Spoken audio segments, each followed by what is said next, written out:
Name is Megha Balani and welcome to all of you. तो बच्चों आज हम करने जा रहे हैं हमारा यूपी बोर्ड का मॉडल पेपर जो कि है हिंदी का क्लास 10th के लिए। आज हम पूरा का पूरा मॉडल पेपर करेंगे और साथ ही साथ समझेंगे क्या क्या चीजें हैं और किस तरह से हमें पेपर को करना है। तो बहुत डिफरेंट है लास्ट ईयर के पेपर से, बहुत ज़्यादा अलग है और कौन कौन सी अलग अलग चीज़ें हैं वो आपको यहाँ पे देखने को मिलेंगी। तो स्टार्ट करते हैं और समझते हैं। सबसे पहले मॉडल पेपर में आपको कुछ इंस्ट्रक्शंस दिए गए हैं। 15 मिनट्स आपको पढ़ने के लिए मिलेंगे। 2 सेक्शन में आपको मॉडल पेपर मिलेगा जिसको आपको सॉल्व करना है। प्रश्न पत्र में जो अखंड है वो आपको एमसीक्यूज बेस्ड मिलेगा जिसमें आपको सही विकल्प का चुनाव करना है। ठीक है, तो एमसीक्यूज बेस्ड होगा खंड अ और उसमें आपको एक ओएमआर शीट मिलेगी जिसको आपको नीले या काले बॉल पेन से भरना होगा। तो इस ओएमआर शीट को भरने की आपको प्रैक्टिस करनी है। तो मार्केट में आपको ऐसी शीट मिल जाती हैं और उनको अच्छे से फिल करना आना चाहिए। तो उसकी प्रैक्टिस आपको करनी है ताकि आपका जो हैंड है वो उस तरह से मूव करे और जल्दी से जल्दी कम टाइम में आप उसको कर पाएँ। तो इसकी प्रैक्टिस जरूर कर लेना, ये आपको बहुत हेल्प करेगा। क्योंकि कई बार क्या होता है जब हम ओएमआर शीट में जब भरने पे आते हैं तो हम उसको जब भरते हैं तो हम बहुत टाइम लगा देते हैं और कई बार हम इतना भर कर ही छोड़ देते हैं। तो आपको पूरा अच्छे से फिल करना है, बिल्कुल कंप्लीट अच्छे से फिल करना है और उसके लिए आपको प्रैक्टिस करनी है। जैसे देखो एक गोले को भरने में काफ़ी टाइम लग रहा है और जब आप ऐसे 20 गोले भरोगे तो आपको थोड़ा सा ऐसे लगेगा कि यार हाथ में दर्द हो रहा है। तो उसकी प्रैक्टिस आप कर लेना। नेक्स्ट खंड अ में जो है हर एक 1 मार्क्स का क्वेश्चन है। आपको पूरे के पूरे 20 करने हैं, कोई चॉइसेस नहीं है कि इसमें से आपको एक छोड़ना है 2 छोड़ना है, सारे के सारे करने हैं। फिर आता है बात और 1 घंटा मिलेगा। प्रश्न पत्र खंड अ के प्रश्नों को हल करने हेतु 1 घंटा और खंड ब को हल करने के लिए आपको 2 घंटे मिलेंगे। मतलब 20 क्वेश्चन जो हैं आपको 1 घंटे में करने हैं, तो आप आराम से कर ही लेंगे। उसके बाद खंड ब जो है उसमें आपको 2 घंटे का टाइम मिलेगा। सबके जो प्रश्न के जो अंक हैं वो आपको जस्ट उसके सामने मिलेंगे, तो आप वहां से उसको देख सकते हो और उसके अकॉर्डिंग अपने आंसर को लिख सकते हो। बढ़ते हैं यहाँ से बहुविकल्पीय प्रश्न और देखते हैं एमसीक्यूज बेस में कौन से क्वेश्चन है। पहला नंबर क्वेश्चन है बाबू गुलाब राय किस युग के लेखक हैं? ए भारतेंदु युग, बी द्विवेदी युग, सी शुक्ल युग या फिर डी शुक्लांतर युग। तो ये सारे युग हमने पढ़ रखे हैं, यानी कि ये हिंदी साहित्य से आपके सामने क्वेश्चन आए हैं। तो आपको हिंदी साहित्य के क्वेश्चन जो हैं वो अच्छे से समझने हैं क्योंकि यहाँ पे बहुत सारे क्वेश्चन आपके वहीं से ही आने वाले हैं। तो बाबू गुलाब राय जो थे वो किस युग के थे? वो थे द्विवेदी युग। सो 2 is a right answer. Second question है चिंतामणि किस विधा की रचना है? विधा से रिलेटेड आपको क्वेश्चन 101% आएगा ही आएगा। तो सारे चैप्टर की जो विधाएं हैं वो भी देखना है, प्लस जिस किसी का भी कवि परिचय जो आपको मिलता है वहां पर भी उनकी विधाएं लिखी हैं। तो जो एमसीक्यूज बेस्ड क्वेश्चन होंगे जो मैंने आपको करवाए हैं वो भी आपको मिलेंगे। तो वहां पर भी मैंने कुछ क्वेश्चंस ऐसे लिए हैं जहां पर आपको मिलेंगे ऐसे इंपॉर्टेंट क्वेश्चन और उन्हीं में से चिंतामणि वाला भी क्वेश्चन है।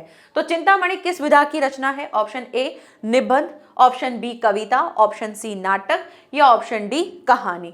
सो राइट आंसर इज चिंतामणि क्या है? एक निबंध विधा है। ठीक है, नेक्स्ट बढ़ते हैं क्वेश्चन नंबर 3 की ओर। प्रश्न नंबर 3 क्या है? गबन किसकी रचना है? ए मुंशी प्रेमचंद, बी जयशंकर प्रसाद, 3 निराला या 4 हरि कृष्ण प्रेमी। सो राइट आंसर इज गबन, गोदान ये सभी किसके हैं? मुंशी प्रेमचंद जी के हैं। So option 1 is right answer. Shukla युग की समय अवधि कितनी है? तो समय अवधि शुक्ल युग की कितनी है?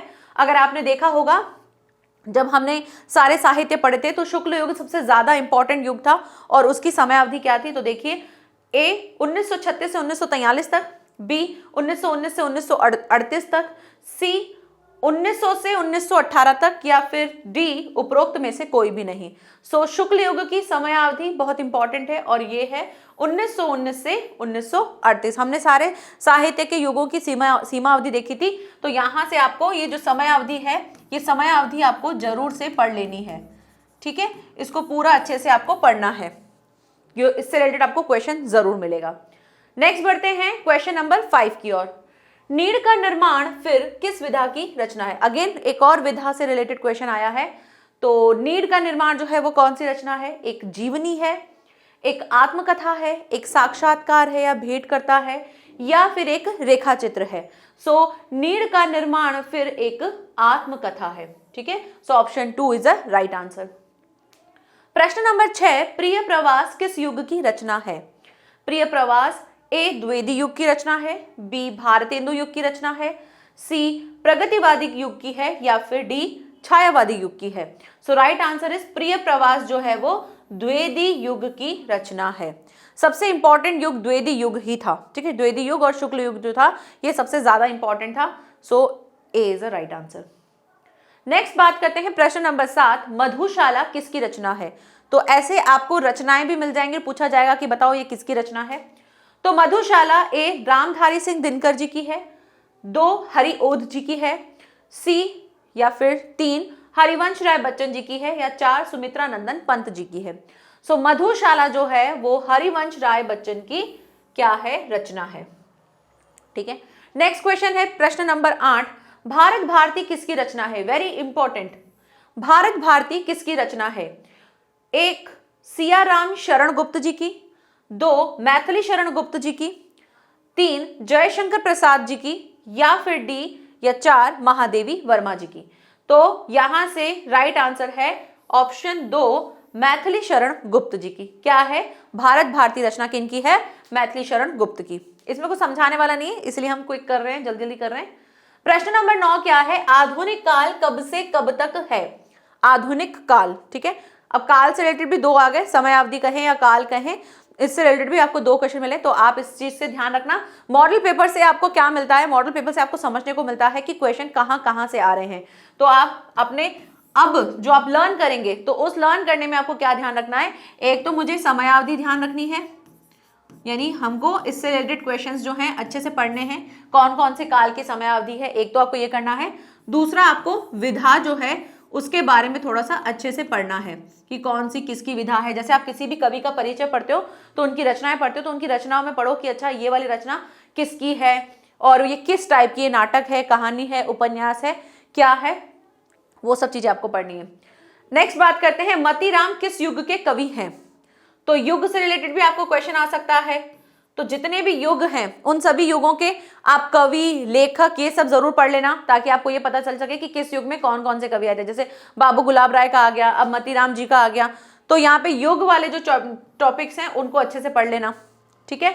तो मतीराम किस युग के कवि थे, ए आधुनिक काल के, 2 आदिकाल के, 3 भक्ति काल के, या फिर 4 रीति काल के। सो मतीराम जो थे वो रीतिकाल युग के कवि थे, ठीक है। Option 4 is a right answer. प्रश्न नंबर 11 दे रखा है, हास्य रस का स्थायी भाव क्या है। यहां से आपका व्याकरण पाठ शुरू हो रहा है, ठीक है। तो व्याकरण के क्वेश्चन कितने हैं, 11 जो आपके आने वाले क्वेश्चन है वो व्याकरण के होंगे। 10 क्वेश्चन किसके थे, आपके हिंदी साहित्य के थे, जहां पे हिंदी साहित्य से रिलेटेड आपको क्वेश्चन मिले। अब आ गए हैं कौन से क्वेश्चन, अब आ गए हैं हमारे व्याकरण से रिलेटेड 10 प्रश्न। तो कौन सा है, हास्य रस का स्थायी भाव क्या है। तो भाई हास्य रस का स्थायी भाव हास होता है, 1 शोक, 2 रति, 3 हास, या फिर 4 निर्वेद। सो राइट आंसर इज 3 हास। नेक्स्ट प्रश्न दे रखा है आपको, कोई एक पद्यांश दिया जाएगा, एक पद दिया जाएगा और वहां से आपको अलंकार पूछा जा रहा है। सोहत ओढ़े पीत पट श्याम सलोने गात, मनोनील मणिशैल पर आतप परियो प्रकाश। तो यहां पर सोवत ओढ़े पीत पट श्याम सलोने गात, ऐसा लग रहा है कि भाई श्याम सलोने जो हैं वो ऐसे, जो उन्होंने पीले जो वस्त्र पहन रखे हैं और उनके जो गाल हैं वो कैसे लग रहे हैं, बहुत ही प्यारे से लग रहे हैं, मानो ऐसे लग रहे हैं जैसे नीलमणि पर शैल पर आ गया प्रकाश आ गया हो। तो जब भी हम बात करते हैं मनो, मानो, जनो, जानो, इस तरह के जो वर्ड्स आते हैं, जो मैंने आपको हाईलाइट भी करवाए थे कि अगर आपको कभी अलंकार पहचानने को मिले तो आप कैसे अलंकार पहचानोगे कि अगर मनो, मानो, जनो, जानो, इस तरह से अगर आपको किसी चीज में मानो वाली चीज बताए तो वो हो जाता है हमारा उत्प्रेक्षा अलंकार। सो उपमा अलंकार नहीं, उत्प्रेक्षा अलंकार यस यही होगा। रूपक अलंकार या श्लेष अलंकार, श्लेष अलंकार तो जिसमें एक अर्थ में कई अर्थ चिपके होते हैं उसे हम कहते हैं। सो यहां से राइट आंसर हो जाएगा 2 उत्प्रेक्षा अलंकार, ठीक है। आगे बढ़ते हैं, नेक्स्ट प्रश्न है प्रश्न नंबर 13, रोला छंद कुल कितने चरण होते हैं। रोला छंद में कुल कितने चरण होते हैं, 3, 2, 4 या फिर 5। तो यहां पर टोटल छंद जो चरण होते हैं वो होते हैं 4, ठीक है। नेक्स्ट प्रश्न, आकर्षण शब्द में किस उपसर्ग का प्रयोग किया गया है। ये जो आकर्षण शब्द है इसमें किस उपसर्ग का प्रयोग किया गया है। 1 वी, तो वी तो कहीं देख ही नहीं रहा। दो मान, मान वाला कुछ है नहीं, अक तो होगा ही नहीं, अक तो होगा ही नहीं, और आ, यानी यही राइट आंसर है आ। और इसका अगर हम बनाते भी हैं, उपसर्ग करते हैं, तो इसका यू बनेगा आ जमा कर्षण। ठीक है, तो ये रहा इसका right answer, option number 4। Next प्रश्न है प्रश्न नंबर 15। प्रत्यय के कितने भेद होते हैं? प्रत्यय के कितने भेद होते हैं? एक 2 होते हैं, दूसरा 5 होते हैं, तीसरा 6 होते हैं, या चौथा 3 होते हैं। तो प्रत्यय के 2 भेद होते हैं। ठीक है, so option 1 number is a right answer. पीतांबर में कौन सा समास है? वेरी इंपॉर्टेंट और वेरी कंफ्यूजिंग ये क्वेश्चन है, और इस चीज को मैं आपको एक बार बता देती हूँ कि आपको करना क्या है। देखो, पीतांबर शब्द जो है उसको हम समास में 2 तरीके से बोलते हैं। अगर मान लो ये आपको विग्रह करने को देते हैं, तब तो मैंने आपको बता रखा है कि पीतांबर 2 तरह के समास में आएगा, एक कर्मधारय में भी आ सकता है, एक बहुब्रीहि में भी आ सकता है। कर्मधारय में हम क्या करेंगे? पीत है जिसके अंबर, तब हो जाता है क्या? कर्मधारय। लेकिन अगर हम ऐसे लिखते हैं पीत है जिसके अंबर अर्थात श्री कृष्ण, तब वो क्या बन जाता है? बहुब्रीहि समास बन जाता है। बट यहाँ पे तो क्या है? यहाँ पे तो ऑप्शन में दे रखा है, और जब अगर आपको ऑप्शन में दे रखा है तब तो आपको देखना होगा कि कौन कौन से ऑप्शन है। तो कर्मधारय है, द्वंद्व है, बहुब्रीहि है, और तत्पुरुष है। ये 2 तो हटा दो, हमको पता है इन दोनों में से एक होगा, लेकिन अब हमको ये विग्रह की तो दे नहीं रखा है कि जिससे हम ध्यान रखें। तो जब कभी आपको ऐसा कोई शब्द मिले जो आपका कर्मधारय में भी है और बहुब्रीहि में भी है, तो आप सबसे ज्यादा इंपॉर्टेंस किसको दोगे? बहुब्रीहि समास को दोगे, और उसके अनुसार option 3 is a right answer हो जाएगा। चाहे वो किसी भी तरह से ऐसा कोई भी और भी प्रश्न अगर आपके आ जाता है, जैसे चतुर्भुज आ जाता है, तो 4 भुजाओं का समाहार भी बोलते हैं, और 4 भुजाएं जिसकी है अर्थात विष्णु जी के लिए भी बोलते हैं। तो यहां पर 2 चीजें आ रही हैं। ठीक है, 2 चीजें हैं, और दोनों चीजों के लिए आपको पता है कि विग्रह अलग अलग हो रहे हैं, तो समास भी अलग अलग लिखेंगे। बट अगर आपको ऐसे ऑप्शन में दे रखा है तो आपको पहले देखना है कि कहीं बहुब्रीहि समास तो नहीं है। अगर है तो उस ऑप्शन पे क्लिक करोगे, चाहे फिर कर्मधारय हो तो भी नहीं करना है। इंपॉर्टेंस किसको देंगे? बहुब्रीहि को देंगे। अगर कर्मधारय और बहुब्रीहि दोनों है तो पहले आप किस पे जाओगे? पहले आप बहुब्रीहि को दोगे। तो यहां से राइट आंसर हो जाएगा 3। ऐसा आपको क्वेश्चन मिल सकता है अगर एग्जाम में, तो वहां पर भी यही ध्यान रखना, शब्द अगर आपका कर्मधारय और बहुब्रीहि दोनों में से आ रहा है, या बहुब्रीहि और कई बार ऐसा हो जाएगा कि द्विगु समास से रिलेटेड भी हो सकता है, तो ऐसा अगर कभी हो तो आप पहले वेटेज किसको दोगे? बहुब्रीहि को दोगे। ठीक है, चलिए बढ़ते हैं आगे नेक्स्ट क्वेश्चन नंबर पर। क्वेश्चन नंबर 17, आंसू का तत्सम रूप क्या होगा? तो आंसू का तत्सम रूप होता है अश्रु। ऑप्शन 1 अश्रु, ऑप्शन सी अंशु, ऑप्शन 3 रोना, ऑप्शन 4 आंख। तो आंसू का हो जाता है अश्रु। नेक्स्ट क्वेश्चन नंबर 18, यण संधि का सूत्र है, कौन सा है यण संधि का सूत्र? आद गुण, एक सर्वेण दीर्घ, तीसरा है इकोणच, या फिर चौथा है वृद्धि रेची। सो राइट आंसर इज इकोणची। ठीक है, 3 इज अ राइट आंसर। प्रश्न नंबर 19, फलस्य शब्द का वचन एवं विभक्ति है।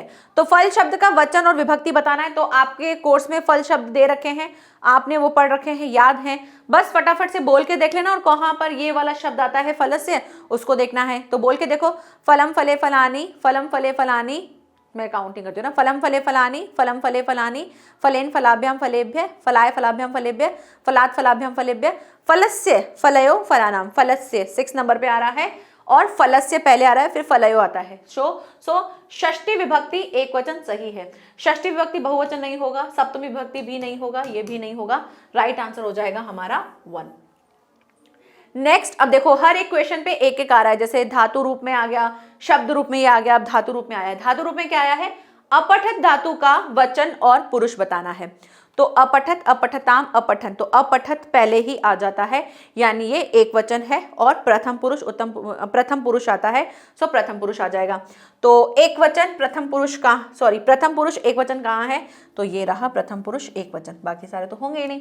ठीक है, तो इस तरह से आप धातु रूप बोल करके इजीली अपना आंसर निकाल सकते हो। यहीं पर हमारे कंप्लीट होते हैं 20 क्वेश्चंस, और ये 20 क्वेश्चंस में आपको कोई चॉइस नहीं मिलेगी, आपको अच्छे से करना है। तो सारे ग्रामर का एक एक टॉपिक जरूर आ रहा है। 10 आपका हिंदी साहित्य से आ रहा है, और 10 आपका ग्रामर से रिलेटेड आ रहा है, जिसमें आपका उपसर्ग, प्रत्यय, धातु रूप और शब्द रूप सभी कुछ कवर हो रहा है। ठीक है, चलिए बढ़ते हैं। रस भी आ गया इसमें और छंद भी आ गया, ऑलमोस्ट सब कुछ ही आ गया, अलंकार भी आ गया।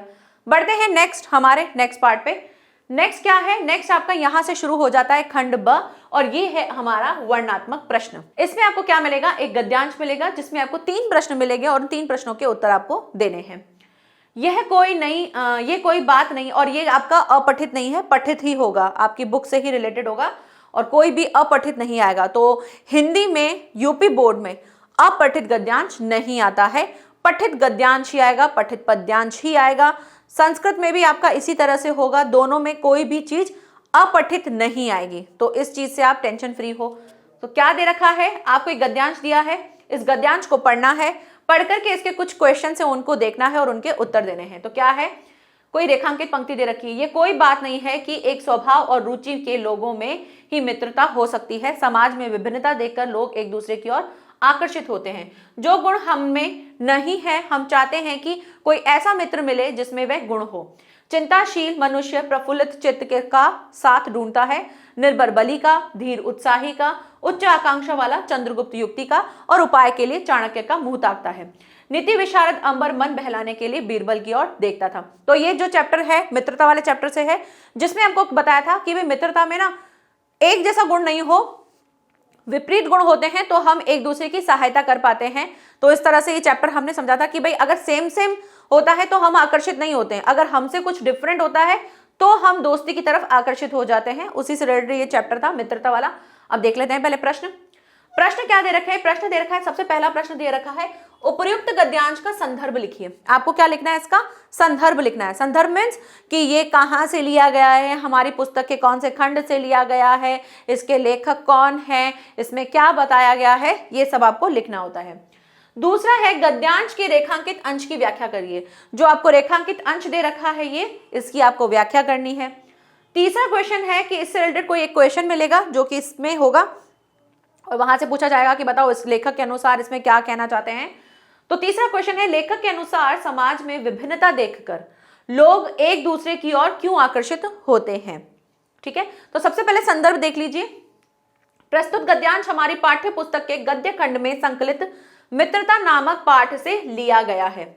इसके लेखक आचार्य रामचंद्र शुक्ल हैं। ठीक है, अब इसमें आप चाहें तो इसमें एक और चीज ऐड कर सकते हैं और क्या लिख सकते हैं, इसमें हमें लेखक ने मित्रता के संबंध में जानकारी दी है या मित्रता के विषय पे हमको बताया है। इसके बाद क्या है, रेखांकित अंश की व्याख्या करनी। तो आपका रेखांकित अंश आपको देखना है।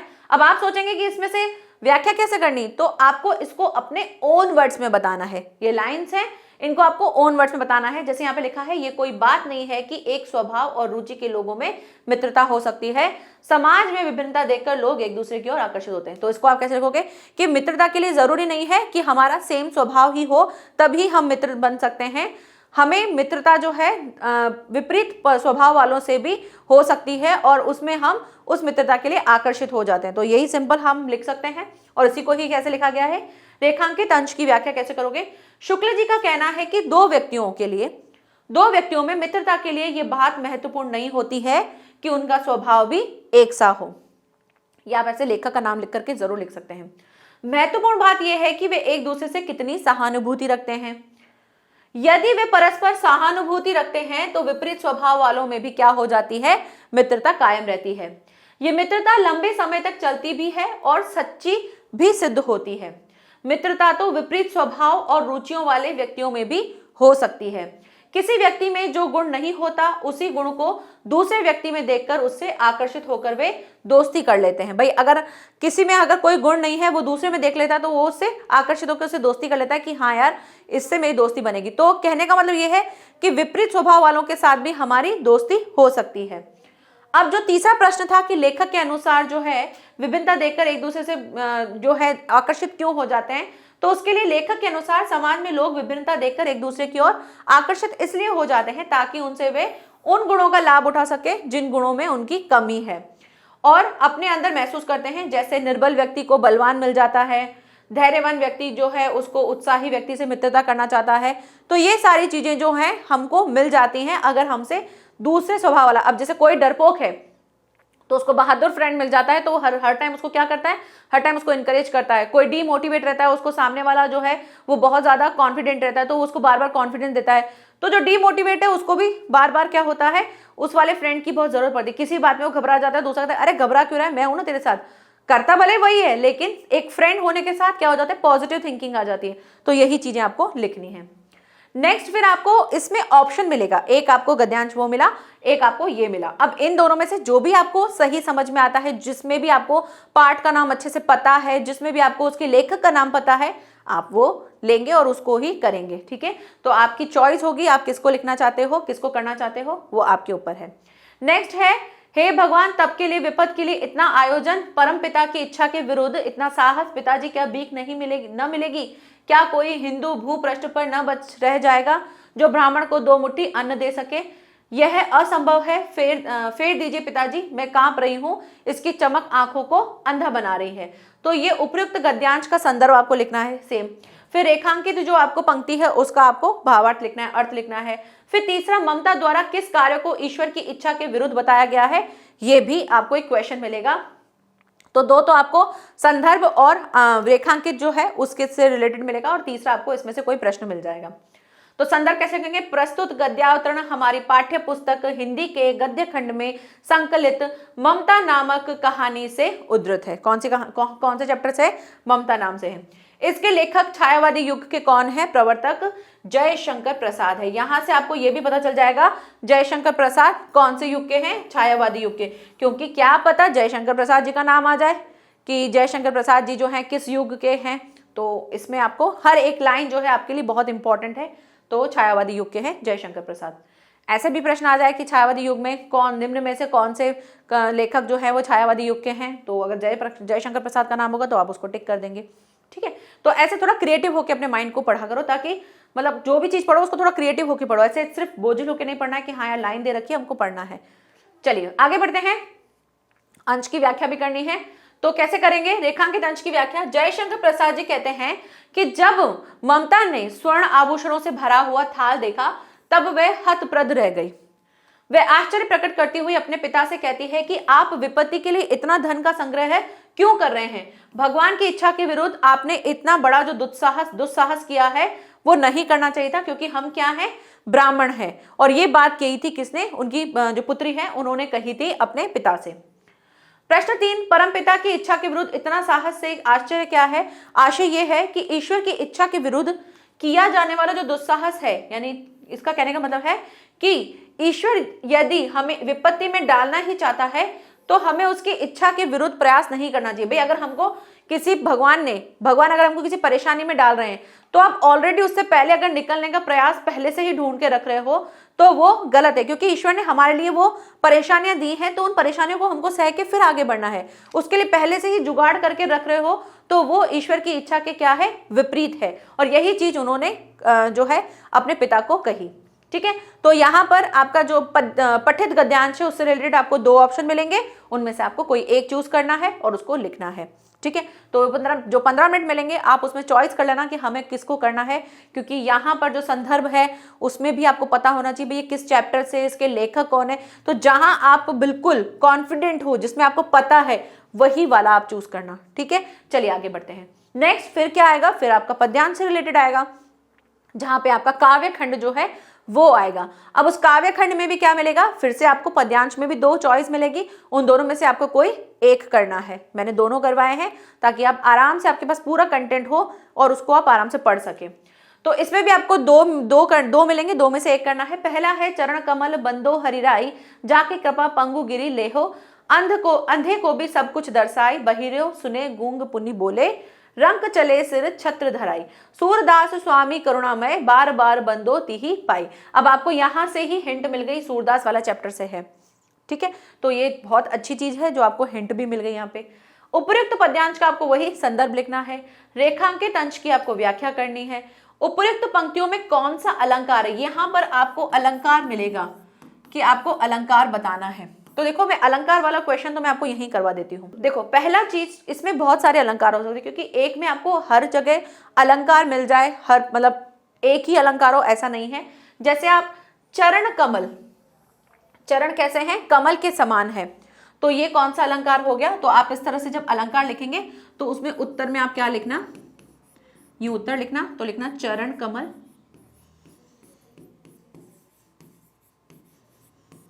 चरण कमल में कौन सा अलंकार है, उपमा अलंकार।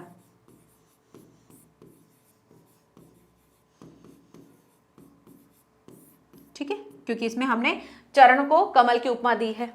दूसरा आप इसमें जैसे पॉइंट डाल के एक नंबर ये लिख देना। दूसरा क्या लिखना आप, दूसरा जैसे कोई और भी कौन कौन से अलंकार हो सकते हैं, जैसे दे रखा है बार बार, है ना, तो बार बार जो है ये कौन सा अलंकार है, ये हमारा पुनरुक्ति अलंकार है।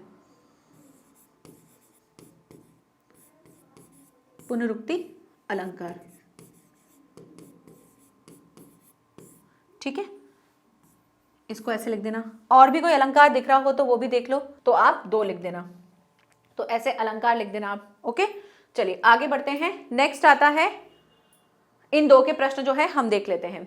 इस प्रश्नों के उत्तर क्या है, देखो संदर्भ प्रस्तुत पद्यावतरण हमारे, पहले वो गद्यावतरण था, अब ये पद्यावतरण है। प्रस्तुत पद्यावतरण हमारी पाठ्य पुस्तक हिंदी के कौन से खंड से, पद्य खंड से। अभी तक हम गद्य खंड लिख रहे थे, अब पद्य खंड लिखेंगे। पद्य खंड में संकलित सूरदास के पद से लिया गया है। इस पद में भक्त कवि सूरदास जी ने श्री कृष्ण की महिमा का वर्णन करते हुए उनके चरणों की क्या की है, वंदना की है। तो ये आप इसके साथ ऐड करके संदर्भ में लिख देंगे। प्रसंग और जो सप्रसंग व्याख्या जिसको हम कहते हैं उसको आप लिख देंगे। अब रेखांकित अंश की अगर व्याख्या की बात करें तो सर्वेश्वर श्री हरिहर के चरणों में मैं वंदना करता हूं, जिनकी कृपा से पंगु भी जो हैं पर्वत को पार कर जाते हैं, जिनकी कृपा से अंधे को भी सब कुछ दिखाई देने लगता है, जिनके अनुग्रह से बहरा भी सुनने लगता है और गूंगा भी जो है बोलने लगता है, जिनकी कृपा से अत्यंत कंगाल जो है उसके भी सिर पर छत्र धारण करके चलने वाला नरेश हो जाता है। सूरदास जी कहते हैं कि मैं अपने उस करुणामय स्वामी के चरणों में बार बार क्या करता हूं, वंदना करता हूं। तो यहां से रेखांकित अंश की व्याख्या हो गई। अलंकार वाला टॉपिक हमने कर ही लिया था। नेक्स्ट आपको मिलेगा, नेक्स्ट पद्यांश जो है वो क्या है, सुनी सुंदर वन सुधार साने, स्यानी है जानकी जानी भली, तिरछे करे नैन तिन्हे, समुझाए कुछ मुस्काई चली, तुलसी ते ही अवसर से ही रावे, अवलोकती लोचन लाहू अली, अनुराग तड़ाग में भानु उदय, विगसी मनु मंजुल कंज कली। ठीक है, तो यहाँ पे आपको एक पद्यांश मिलेगा, फिर आपको उसका क्या करना है, एक संदर्भ लिखना है, एक उसके रेखांकित अंश की व्याख्या करनी है, प्लस फिर अलंकार से रिलेटेड आपको क्वेश्चन मिलेगा। तो ये अनुराग तड़ाग, यहाँ पे खुद से ही उन्होंने शब्द दे दिए हैं कि एक तो अनुराग तड़ाग यानी ये रहा, इसमें आपको बताना है कौन सा अलंकार है। दूसरा है मनु मंजुल कंज कली, इसमें कौन सा अलंकार है।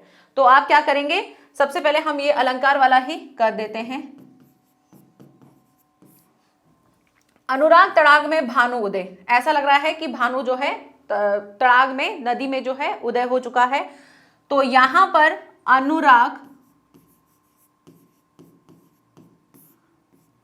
तड़ाग यानी तड़ाग मीन्स तालाब, ये कौन सा अलंकार है, इसमें रूप दिया गया है, तो ये हो गया रूपक अलंकार। ठीक है, रूपक अलंकार। नेक्स्ट क्या, ये इसमें तीसरे का है, ये तो फर्स्ट हो गया। और दूसरा क्या दिया है, मनु मंजुल कंज कली।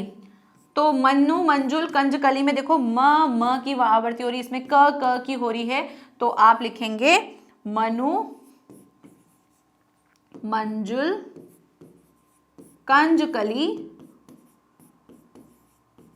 कौन सा अलंकार है इसमें, अनुप्रास अलंकार, क्योंकि किसमें किसकी आवृत्ति हो रही है, वर्णों की आवृत्ति हो रही है, तो आप लिख देंगे अनुप्रास अलंकार। क्लियर। और बाकी ये जो 2 हैं इनको हम देख ही लेते हैं। तो ये तुलसीदास जो है उस वाले चैप्टर से है, तो आपको बिल्कुल अच्छे से, पहला चैप्टर तो कौन सा, सूरदास, और दूसरा जो तुलसीदास है, इन दोनों को बहुत अच्छे से करना है। ठीक है, क्योंकि यहां से बहुत ज्यादा चांसेस हैं कुछ भी आने के। तो तुलसीदास वाला चैप्टर और ये 2 चैप्टर आपको अच्छे से करने हैं। यहाँ पे मैं आपको पॉइंट्स भी बताते जा रही हूँ किस किस चीजों पे आपको ज्यादा ध्यान देना है। चलिए बढ़ते हैं इन दोनों के क्वेश्चंस के आंसर्स को देखने के लिए। संदर्भ प्रस्तुत पद्यावतरण हमारी पाठ्य पुस्तक हिंदी के पद्य खंड में संकलित तुलसीदास से लिया गया है। इन पंक्तियों में ग्राम वधुओं के प्रश्न का उत्तर देती हुई जो सीता जी हैं अपने हाव भावों से राम के विषय में सब कुछ बता रही हैं। रेखांकित अंश की अगर व्याख्या की बात करें तो तुलसीदास जी कहते हैं कि सीता जी के संकेत को समझकर सभी सखियां राम के सौंदर्य को एकटक देखती हुई अपने नेत्रों का लाभ प्राप्त करने लगी। उस समय ऐसा प्रतीत हो रहा था कि मानो प्रेम के सरोवर में राम रूपी सूर्य का उदय हो गया हो। तो प्रेम के सरोवर में राम रूपी, तो रूप के बारे में बात कर रहे हैं, इसलिए रूपक अलंकार। और ग्राम वधुओं के नेत्र रूपी कमल की सुंदर कलियां खिल रही थी। और क्या हो रहा था, ग्राम वधुओं के जो नेत्र रूपी हैं उनमें क्या आ रहा था, सुंदर कलियां खिल रही थी। तो यहां पर एक तो देखो सेफर साइड के लिए अनुप्रास अलंकार तो लिखा ही लिखा है, इसके साथ के साथ आप क्या लिख सकते हो इसमें, देखो ग्राम वधुओं के नेत्र रूपी कमल की सुंदर कलियां खिल रही थी। और ये क्या हो रही है भाई, नेत्र रूपी जो उनके हैं क्या कमल जो है वहां पर सुंदर सुंदर कलियां खिल रही हैं। तो ये हो जाएगा रूपक अलंकार। तो आप चाहें तो यहाँ पर रूपक अलंकार भी लिख सकते हैं, लेकिन अगर आपको नहीं समझ में आता है तो सेफर साइड की जो आपको पता है वर्ण वाला, ये तो बहुत इजी होता है, तो आप अनुप्रास अलंकार भी लिख सकते हैं। ठीक है, चलिए बढ़ते हैं हमारे नेक्स्ट क्वेश्चन की ओर। नेक्स्ट प्रश्न है प्रश्न नंबर 3। अब तक हमने प्रश्न नंबर 1 देखा जो कि गद्यांश से रिलेटेड था, दूसरा देखा जो पद्यांश से रिलेटेड था। अब आ जाता है आपका प्रश्न नंबर 3 जो कि आपको मिलेगा आपके संस्कृत खंड में से। पहले गद्य खंड में गद्य खंड से मिला, फिर पद्य खंड से मिला, अब आपको संस्कृत खंड से भी मिलेगा। तो उसमें भी आपको एक संदर्भ सहित हिंदी का अनुवाद करना है और उसके लिए आपको 2 ऑप्शन मिलेंगे, इन दोनों में से कोई एक करना है। कितने मार्क्स का है, 2 और 3, यानी कि 2 मार्क्स का संदर्भ है, 3 मार्क्स का आपका अनुवाद है। टोटल कितना हो गया, 5 मार्क्स हो गया। एषा नगरी भारतीय संस्कृते संस्कृतम भाषाय च केंद्र स्थलम अस्ति, और ये सारा जो है किस से है वो आपको लिखना है, कौन से चैप्टर से है। उसके बाद आपको उसका चैप्टर का पूरा नाम, मतलब चैप्टर के बारे में लिखना है, प्लस फिर उसका आपको अनुवाद करना है। सेम गोज टू दिस, इसमें भी आपको देखना है। तो ये संस्कृति वाले चैप्टर से है। चलिए बढ़ते हैं, देखिए क्या है प्रश्न संदर्भ। सबसे पहले कैसे लिखोगे, प्रस्तुत गद्यांश हमारी पाठ्य पुस्तक के संस्कृत खंड में, पहले हम गद्य खंड लिख रहे थे, पद्य खंड लिख रहे थे, अब संस्कृत खंड। संस्कृत खंड में संकलित वाराणसी नामक पाठ से लिया गया है। इस गद्यांश में वाराणसी नामक जो प्राचीन नगर है उस नगर का सौंदर्य का वर्णन किया गया है। तो सप्रसंग हमने यहाँ लिख दिया। अब इसका अनुवाद देखिए, यह नगरी भारतीय संस्कृति और संस्कृत भाषा का केंद्र स्थल है। यहीं से संस्कृत साहित्य और संस्कृति का प्रकाश चारों ओर फैला। मुगल युवराज दराशिकोह ने यहीं आकर के भारतीय दर्शन शास्त्रों का अध्ययन किया है। वह उनके ज्ञान से इतना प्रभावित हुआ कि उसने उपनिषदों का अनुवाद जो है फारसी भाषा में करवाया। ठीक है, तो ये आपके संस्कृत खंड में से मिलेगा, तो दोनों में से कोई एक आपको करना है। नेक्स्ट बढ़ते हैं, दूसरा जो हमने देखा था मानव जीवन से संस्करणम संस्कृति, इसको भी देख लेते हैं। तो इसका संदर्भ अगर आप देखेंगे तो प्रस्तुत गद्यांश हमारी पाठ्य पुस्तक हिंदी के, क्योंकि गद्यांश है ना, हिंदी के पाठ्य पुस्तक के हिंदी खंड के संस्कृत खंड से लिया गया, हिंदी के संस्कृत खंड से भारतीय संस्कृति पाठ से उद्धृत है।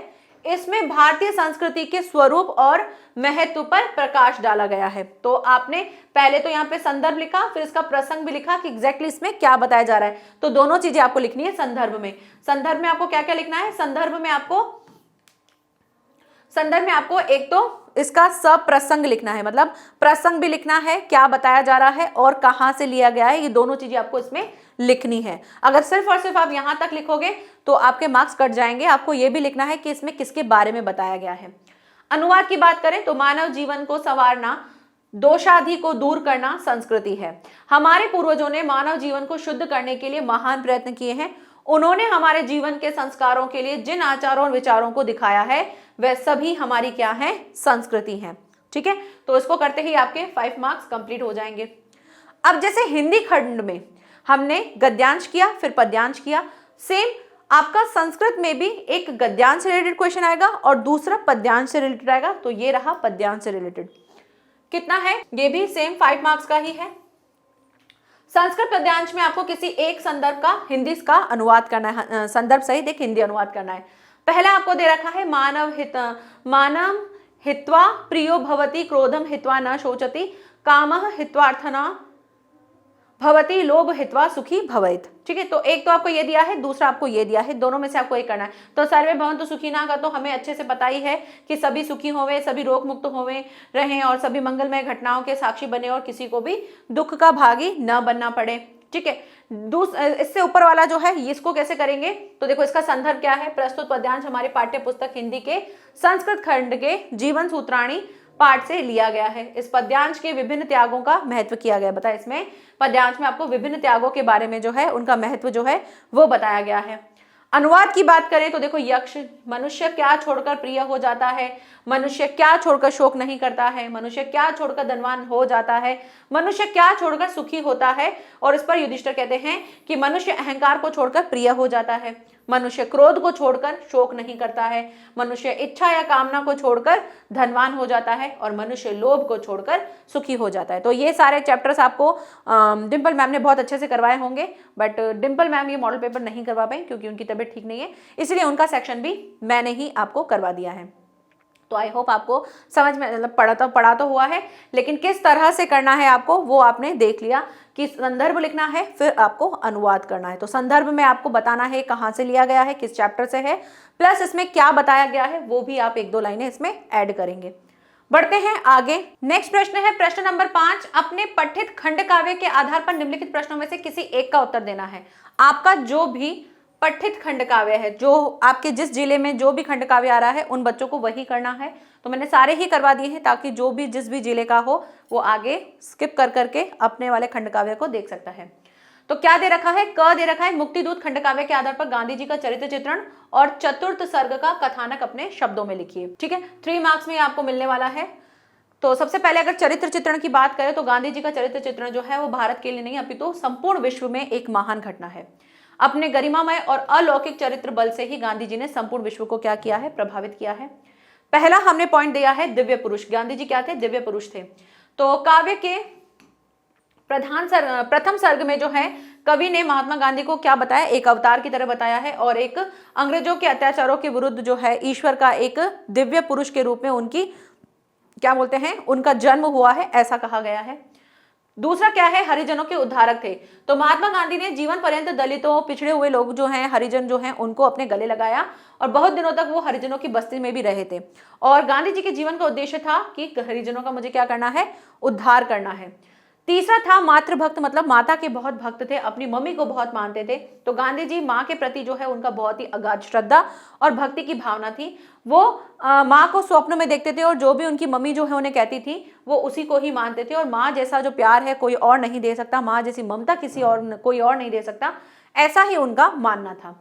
महान देशभक्त थे। देशवासियों की दुर्दशा को देख करके उनका जो हृदय है वो व्यथित हो गया था और उन्होंने अंतिम सांस तक यही सोचा था कि मैं क्या करूंगा, देश की सेवा करूंगा।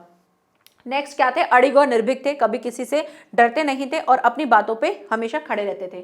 तो वो कैसे थे, निश्चय और अटल रहने वाले थे। अंग्रेजों के अत्याचारों से पीड़ित होकर भी वो जनता का उद्धार करने के लिए हमेशा बड़े रहे और उन्होंने हरिजनों की समस्या से भी बहुत ज्यादा वो दुखी रहते थे। मानवीय गुणों से भरपूर थे। तो गांधी जी में बहुत सारे गुण थे और वो सत्यता, दया, परोपकार, करुणा, अहिंसा, देशभक्ति के गुण उनके अंदर कूट कूट के भरे हुए थे। विश्व बंधुत्व और भाईचारे की भावना से भी वो ओतप्रोत थे। तो ये था उनका चरित्र चित्रण। बढ़ते हैं आगे चतुर्थ सर्ग के बारे में। तो इस सर्ग में गांधी जी द्वारा चलाए गए विभिन्न आंदोलनों का वर्णन किया गया है। अगस्त 1920 में गांधी जी ने असहयोग आंदोलन प्रारंभ किया था और जनता ने विदेशी सामान का बहिष्कार किया था और अंग्रेजों द्वारा दी गई उपाधियों को उन्होंने लौटा दिया था। नौकरी वोकरी के त्याग पत्र दे दिए थे और जो है साइमन कमीशन जो है उसका भी विरोध किया था। उसके बाद जो है इसके तिरस्कार में अंग्रेज जो थे वो हिंसा पर उतर आए थे। फिलहाल लाजपत राय जो हैं वो भी इसमें सम्मिलित हो गए थे और संपूर्ण देश में क्या हो गई थी, हिंसक क्रांति हो गई थी। फिर उन्होंने भारतीय जनता को समझाया और कहा कि हमें अहिंसा के मार्ग पर चलना है और कानून तोड़ने के लिए उन्होंने फिर दांडी यात्रा की थी और फिर वहां पर उनको गिरफ्तार कर लिया गया। इसके बाद संपूर्ण देश में क्या हो गया था, आंदोलन छिड़ गया था और कुछ दिनों के बाद गांधी जी ने अंग्रेज भारत छोड़ो आंदोलन को प्रारंभ कर दिया। उनका यह नारा संपूर्ण देश में गूंजने लगा और इस आंदोलन से विदेशी वस्तुओं की होली जलाई गई, थानों में आग लगाई गई, रेलवे लाइनों को उखाड़ दिया गया, सड़कों और पुलों को तोड़ दिया गया। आंदोलनकारियों द्वारा संपूर्ण शासन व्यवस्था को अस्त व्यस्त कर दिया गया और इस समय अंग्रेजों का दमन चक्र भी सीमा को पार कर गया था और गांधी जी ने अनशन प्रारंभ कर दिया था। और इसी समय कारावास में बंद उनकी जो धर्मपत्नी की जो थी वो मृत्यु हो गई थी और गांधी जी इस आघात से क्षण भर के लिए थोड़े से व्याकुल अवश्य हुए थे, लेकिन फिर धामी के स्वर्गवास ने अंग्रेजों के विरुद्ध उनको आंदोलन की और अधिक दृढ़ता प्रदान कर दी। तो ये था उनका आंदोलन सर्ग। बढ़ते हैं नेक्स्ट खंडकाव्य की ओर, ज्योति जवाहर। इसमें आपको कथा वस्तु और जवाहरलाल नेहरू का चरित्र चित्रण बताना। तो चरित्र चित्रण तो आपको अच्छे से पढ़ना ही है। खंडकाव्य के आरंभ में कवि विषय प्रवेश के अंतर्गत सर्वप्रथम जवाहरलाल नेहरू के निधन पर उन्हें सह अस्तित्व के सरगम और अहिंसा के अनूठे छंद, मानवता के संगम और जागरण के काव्य और युग की प्रेरणा और विधाता के अछूते ग्रंथ और मनु के मंत्र आदि की विशेषणों से उनको क्या करते हैं, संबोधित करते हैं, उनको श्रद्धांजलि अर्पित करते हैं। कथा का प्रारंभ पंडित नेहरू जो हैं उनके अलौकिक दिव्य पुरुष के रूप में अवतार से होता है, जिसमें सूर्य की जैसी ज्योति, चांद जैसी सुंदरता, हिमालय का स्वाभिमान और सागर की गंभीरता और हवा की अबाध गति है। धरती सा उनका धैर्य है और भारत की मिट्टी में उनका पालन पोषण हुआ है। जन्मभूमि गंगा जमुना का संगम जो है वो इलाहाबाद है। पूज्य बापू के कर्म योग की प्रेरणा मिलती है। अहिंसा के अग्रदूत को शिवाजी की तलवार सौंपने की योजना महाराष्ट्र बनाता है तो उसे शांति और अहिंसा के युग के लिए अनुयुक्त बतलाया जाता है। लोकनायक पंडित जवाहरलाल नेहरू के सार्वभौमिक व्यक्तित्व के निर्माण में दक्षिण भारत के जो जगत गुरु शंकराचार्य जी हैं, रामानुज जी जो हैं आदि का भी व्यापक प्रभाव रहा है। बहुभूति कालिदास की सृजनात्मक भावुकता के भी नायक हैं जो व्यक्तित्व हैं। साहित्य, कला और संस्कृति की त्रिवेणी प्रवाहित अपर द्वारा सत्याग्रह का मंत्र मिला है। इसी तरह से आगे गंगा के तट पर बैठे बिट्ठू का नाना से हाँ भरता हुआ बोला कि अब भारत की आजादी का शीघ्र ही हल निकालने वाला है और 1857 ईस्वी के बलिदान का शीघ्र ही फल मिलेगा। बूढ़ी झांसी की रानी की आंखों में भी सपने टपक रहे हैं और रोती कल्पती झांसी की रानी 57 की कुर्बानी के रूप में राखी लेकर प्रस्तुत हुई है। विद्रोह की आग फैलाने वाले तात्या टोपे मेरठ की चिंगारी लेकर के स्वागत में पहुंच गए हैं और घायल दिल्ली जो है बर्बादी में दबी हुई है। ये सारी क्या है, कथा वस्तु है, जो हुआ था उस समय पर। ये हमने बहुत अच्छे से डिटेल में डिस्कस कर रखा है, तो आप इसको पढ़ सकते हैं। नेक्स्ट बात करते हैं इनके चरित्र चित्रण की। तो सर्वप्रिय लोक नायक जो हैं जवाहरलाल नेहरू कैसे थे, जन जन के नायक थे, युग अवतारी थे और लोक नायक वही हो सकता है जो संपूर्ण जनता के सुख दुखों को अनुभूति कर सकता है। भारत के प्रत्येक प्रांत में अपना कुछ न कुछ उनका न्योछावर कर दिया। दिल्ली, गुजरात, उत्तर प्रदेश, महाराष्ट्र, बंगाल आदि सभी प्रदेशों के कोने कोने में लोक नायक नेहरू जी का व्यक्तित्व व्याप्त है। नेक्स्ट महान व्यक्तित्व है जवाहरलाल नेहरू जो है विलक्षण प्रतिभा के धनी थे। तेज जैसा चंद्रमा, चंद्रमा से सुंदरता, ये सब चीजें आप उसमें लिख सकते हो। भारतीय सभ्यता और संस्कृति के पुजारी थे। तो चरित्र चित्र में भारत की प्राचीन गौरवशाली जो संस्कृति है उसकी झलक स्पष्ट दिखाई देती है। महावीर, गौतम बुद्ध, महात्मा गांधी द्वारा अपनाई गई अहिंसा का पालन उन्होंने भी जीवन पर्यंत किया। दिव्य पुरुष थे, ये दिव्य पुरुष तो आप सब में डाल सकते हो। कवि ने नायक को सामान्य संसारी पुरुषों से अलग ही चित्रित किया है और उनमें दिव्य तत्वों के युक्त अलौकिक पुरुष को दिखाया है। विश्व शांति के पक्ष पोषक थे। तो जीवन भर उन्होंने विश्व शांति की ही स्थापना में लगे रहे कि विश्व में शांति रहे, इसी की स्थापना में वो जीवन भर लगे रहे। नेक्स्ट बात करते हैं उनके निर्धारित निशस्त्रीकरण, तटस्थता और पंचशील आदि की नीति शांति स्थापना में प्रयासों के उनके क्या हैं, कुछ उदाहरण हैं। नव राष्ट्र के निर्माता भी थे। भारत को स्वतंत्रता दिलाने के पश्चात नए राष्ट्र का निर्माण करने वालों में जवाहरलाल नेहरू का नाम जो है अग्रगण्य लिया जाता है। देश के उत्थान और विकास करने के लिए उन्होंने पंचवर्षीय योजनाओं को आरंभ किया था। फूल से कोमल, वज्र से कठोर थे। जवाहरलाल नेहरू बाहर से तो बड़े ही वज्र के समान कठोर दिखाई देते थे, किंतु अत्यंत ही कोमल हृदय के थे। देशभक्त और स्वाधीनता सेनानी भी थे। प्रस्तुत खंडकाव्य में जवाहरलाल नेहरू को कवि ने उत्कृष्ट देशभक्त और अपराजेय स्वाधीनता सेनानी के रूप में भी क्या किया है, चित्रित किया है। नेक्स्ट बात करते हैं ग, जो कि जिस भी जिले से हो, मेवाड़ मुकुट से है। तो उसमें आपको एक तो द्वितीय सर्ग लक्ष्मी का सारांश है और दूसरा क्या है, दौलत जी का चरित्र चित्रण बताना है। तो दौलत का चरित्र चित्रण बताना है और द्वितीय सर्ग लक्ष्मी। अरावली पर्वत श्रृंखला में महाराणा प्रताप की जो कुटिया है, चांदनी रात का प्रथम पहर है, सर्वत्र निर्वता छाई हुई है। पक्षीगण जो है दिन भर की थकान के बाद अपने अपने घोंसलों में सोए हुए हैं और इस एकांत तथा निर्जन स्थान पर अपनी कुटिया के समक्ष लक्ष्मी जो है चिंतामग्न मुद्रा में बैठी थी। अपने भूख से पीड़ित पुत्र को देख करके व्याकुल हो रही थी। महाराणा प्रताप की कौन थी, लक्ष्मी पत्नी थी। और राणा की संतान होते हुए भी भरपेट उनको दूध तक नसीब नहीं हुआ था और इसी चीज में वो थोड़ी सी व्याकुल हो रही थी। रानी लक्ष्मीबाई कहती है कि कर्म योग तो आदर्श मात्र है, कर्म भोग ही सच्चा दर्शन है। सज्जन सर्वदा मार्मिक वेदना को प्राप्त करते हैं, परंतु कुमार्गी व्यक्ति जो है जीवन में सफलता प्राप्त करते हैं। उन्होंने ये कहा कि सज्जन जो हमेशा परेशानियां देखते हैं, लेकिन जो सज्जन नहीं होते हैं वो हमेशा आनंद लेते हैं। महाराणा प्रताप शत्रु के सामने अपना मस्तक नहीं झुका सकते। इसी स्वाभिमान की रक्षा के लिए सभी प्रकार के दुखों को उनको सहन करना पड़ा था। लक्ष्मी सम्मान रक्षा हेतु स्वयं को तो कष्टों में डाल सकती थी, किंतु अपने पुत्र और पुत्री का दुख उससे देखा नहीं जा रहा था, क्योंकि वो बिल्कुल भूख से पीड़ित थे। उसके मुख से अचानक इन शब्दों को सुनकर के महाराणा प्रताप जो है रानी के रोने का कारण पूछते हैं। रानी लक्ष्मीबाई कहती है कुछ नहीं, कुछ भी तो नहीं, और कहकर के क्या करती है, अपने आंसू पोंछकर कुटिया के अंदर चली जाती है। महाराणा प्रताप के भी अश्रु भी सहसा निकल आते हैं, वो भी अपनी पत्नी को देख करके रोने लग जाते हैं। नेक्स्ट आता है दौलत का चरित्र चित्रण। तो दौलत जो थी वो मेवाड़ मुकुट नामक खंड काव्य के सहायक नायिका है, मतलब सपोर्टिव जो होते हैं एक्ट्रेस वो है, और ये कवि के अनुसार कोई ऐतिहासिक पात्र ना होकर के केवल एक काल्पनिक टाइप का पात्र है, जो महाराणा प्रताप के जीवन में निखार लाने के लिए बड़ी ही महत्वपूर्ण भूमिका निभा रहा है। यह अकबर के राजभवन में पाली पोसी गई यवन कन्या है, जो वहां के छलछा ईर्ष्या और द्वेषपूर्ण वातावरण से ऊब चुकी है और परिस्थितिवश राणा के परिवार में रहकर आत्मसंतोष का अनुभव कर रही है। राणा प्रताप को पिता और रानी को क्या मानती थी, लक्ष्मी को माता मानती थी, मतलब महाराणा प्रताप को पिता मानती थी और लक्ष्मी जी को वो अपनी मम्मी मानती थी। और वह महाराणा प्रताप की महानता का उल्लेख करते हुए कहती हैं कि सचमुच ये कितने महान हैं, कितने गौरवशाली हैं, इनको पिता बनाकर मैंने बहुत बड़ी निधि पाई है, कि मैंने इनको अपना पिता बनाकर मैंने बहुत बड़ी उपलब्धि हासिल की है। उससे बराबर राणा परिवार के कष्टों के प्रति सहानुभूति है। शत्रु कन्या होने के कारण भी वह यह चिंता में लगी रहती है कि कहीं उसके कारण से महाराणा प्रताप को कोई कष्ट न झेलना पड़े। वह राणा के प्रति कृतज्ञता ज्ञापित करती हुई कहती है कि मेरे पिता शत्रु इनके ये प्यार मुझे करते हैं, मुझे खिलाकर खाते, मेरे दोष न उन धरते हैं। मतलब मेरे पिता उनके शत्रु हैं, लेकिन फिर भी ये मुझे खाना खिलाते हैं, मुझसे वो शत्रुता नहीं रखते हैं। तो इस तरह से उनका चरित्र चित्रण आपको देखने को मिला। नेक्स्ट आगे क्या है, राणा प्रताप के भाई शक्ति सिंह की वजह से प्रेमिका भी है, ये इनकी शक्ति सिंह जो है उनकी प्रेमिका भी है, वे उनके लिए ही यहाँ आई हुई हैं, किंतु शक्ति सिंह जो है, शक्ति सिंह की प्रेमिका होने पर भी वह शक्ति सिंह की कायरता का पुरुषता की निसंकोच निंदा करती है। और राणा और शक्ति सिंह जो थे वो दोनों ही क्या थे, भाई थे, और भाइयों में जमीन आसमान का क्या था, अंतर था। और वो कहती हैं कि दौलत अब राणा के पास आकर बहुत ही सुखी है और संतुष्ट है। मतलब दौलत जो थी वो राणा के पास आकर के बहुत खुश थी, वो थी शक्ति सिंह की प्रेमिका, लेकिन उसकी कायरता को देख करके वो उसी की ही निंदा करती थी।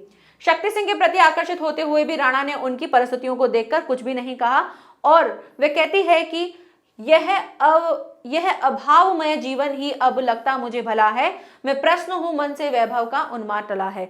कि वो अब प्रश्न है कि जो उनके अंदर जो उन्माद भरा हुआ था, जो दुख भरा हुआ था, वो सब अब एक वैभव के रूप में आ चुका है, और इस चीज से मैं बहुत ज्यादा प्रश्न हूं। नेक्स्ट बात करते हैं अग्र पूजा। तो अग्र पूजा में किसके बारे में, एक तो आपको कथा वस्तु बतानी है, दूसरा युधिष्ठिर जी का चित्रांकन करना है। तो कथा वस्तु आपको इस तरह से दे रखी है, 6 सर्गों में है, और हर एक सर्ग का आप जैसे बताएंगे, जैसे अग्र पूजा खंड काव्य का पहला सर्ग पूर्वाभास है। सर्ग में कथा का प्रारंभ दुर्योधन द्वारा सारे पांडवों का विनाश करने के लिए लाक्षागृह में आग लगाने से होता है। दुर्योधन को यह पूर्ण रूप से विश्वास हो गया था कि पांडव जो है लाक्षागृह में आग से लग करके भस्म हो चुके होंगे, परंतु पांडव क्या हुए थे, उसी समय जो उसी स्थान से जीवित होकर के बचकर निकल गए थे, और वेश बदल करके वो भटकते भटकते कहाँ आ गए थे, द्रौपदी के स्वयंवर में आ गए थे। जब द्रौपदी के स्वयंवर में आ गए तो स्वयंवर की शर्त पूरी करके अर्जुन ने क्या किया, द्रौपदी से शादी कर ली। कुंती की इच्छा अनुसार द्रौपदी का 5 पांडव के साथ क्या हो गया, विवाह हो जाता है, और दुर्योधन को पांडवों के जीवित होने का पता चल जाता है, और वे ईर्ष्या की अग्नि में जलने लगते हैं। फिर तीसरा सर्ग क्या आता है, तीसरे सर्ग में भगवान श्री कृष्ण ने विश्वकर्मा की सहायता से खांडव वन प्रदेश में इंद्रप्रस्थ नाम के एक भव्य नगर का निर्माण करवाया, और उसका नाम क्या रखा गया था, इंद्रप्रस्थ रखा गया। श्री कृष्ण युधिष्ठिर को इंद्रप्रस्थ का राजा बनाकर चले गए, और युधिष्ठिर सफलतापूर्वक इंद्रप्रस्थ पर शासन भी करने लगा। पांडवों ने सोचा कि चलो नारी उनके पारस्परिक संघर्ष का कारण न बन जाए, इसलिए उन्होंने द्रौपदी को भी बारी बारी से एक साल के लिए अलग अलग स्थान पर रखा।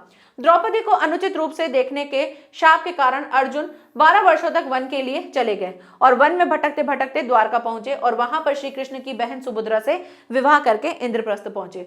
युधिष्ठिर का राजा सुख और शांति से चल रहा था, राज जो है सुख शांति से चल रहा था। युधिष्ठिर ने राजसूय यज्ञ को संपन्न करने के लिए जरासंध का वध करते हुए यज्ञ को संपन्न किया, और अपने चारों भाइयों को दिग्विजय करने के लिए चारों दिशाओं में भेज दिया। फिर बात करते हैं चतुर्थ सर्ग में। चतुर्थ सर्ग में प्रस्थान का सर्ग है, और यहाँ पर राजसूय यज्ञ के पहले की तैयारी जो है उनका वर्णन किया गया था। श्री कृष्ण को बुलाने के लिए स्वयं अर्जुन द्वारका गए थे, और श्री कृष्ण अपनी विशाल सेना लेकर के यज्ञ पहुंचे। युधिष्ठिर ने नगर के बाहर बड़े सम्मान से उनका स्वागत किया। श्री कृष्ण के प्रभाव और स्वागत सत्कार को देख करके रुक्मणी और शिशुपाल जो है ईर्ष्या से जल उठे। खंड का जो 5वां है सर्ग, उसमें क्या है, ये सर्ग है। सर्ग में राजसूय यज्ञ का है और राजसूय यज्ञ में सबने अपना अपना स्थान ग्रहण कर लिया था। यज्ञ की व्यवस्था के संचालन के लिए सभी स्वजनों का काम जो है बांट दिए गए थे। श्री कृष्ण ने अपनी मर्जी से ब्राह्मणों के चरण धोने का कार्य अपने ऊपर ले लिया था। यज्ञ की व्यवस्था के संचालन के लिए सभी स्वजनों का काम जो है बांट दिया गया था। यज्ञ की व्यवस्था का संचालन करने के लिए सभी ने, ये बार बार क्यों आ रहा है, श्री कृष्ण ने अपनी मर्जी से ब्राह्मणों का लिया था। श्री कृष्ण को सब लोग जो है प्रथम पूज्य मानने लगे, लेकिन शिशुपाल ये मानने को तैयार नहीं हुआ और उसने श्री कृष्ण के चरित्र पर क्या किया, दोषारोपण करना शुरू कर दिया। वो भरी सभा में क्या करने लगा, श्री कृष्ण को अपशब्द कहने लगा। श्री कृष्ण ने उसे सावधान किया। अंततः 100 बार अपशब्द करने पर श्री कृष्ण ने सुदर्शन चक्र से उसका सिर काट दिया। और छठा और अंतिम सर्ग जो है राजसूय यज्ञ के समापन के संबंध में है और शिशुपाल का वध का राजसूय यज्ञ पर कोई भी प्रभाव नहीं पड़ा और यज्ञ भली भांति संपन्न किया गया और सभी ऋषि मुनियों को उचित दान देकर विदा किया गया। तो इसमें राजसूय यज्ञ के बारे में पूरा आपको लिखना होगा कथा वस्तु। नेक्स्ट देखते हैं क्या, युधिष्ठिर का चरित्र। तो विनीत थे। युधिष्ठिर पांडवों में सबसे सर्वश्रेष्ठ थे और स्वभाव में परम विनीत थे। बड़ों के प्रति आदर का भाव रखते थे। जब हस्तिनापुर में पहुंचते हैं तो उनके स्वागत में आए गुरु द्रोण को देखकर वे रथ से उतर जाते हैं और भाइयों सहित उन्हें प्रणाम करते हैं। श्री कृष्ण को सम्मान देने के लिए उनके रथ का सारथी बनते हैं।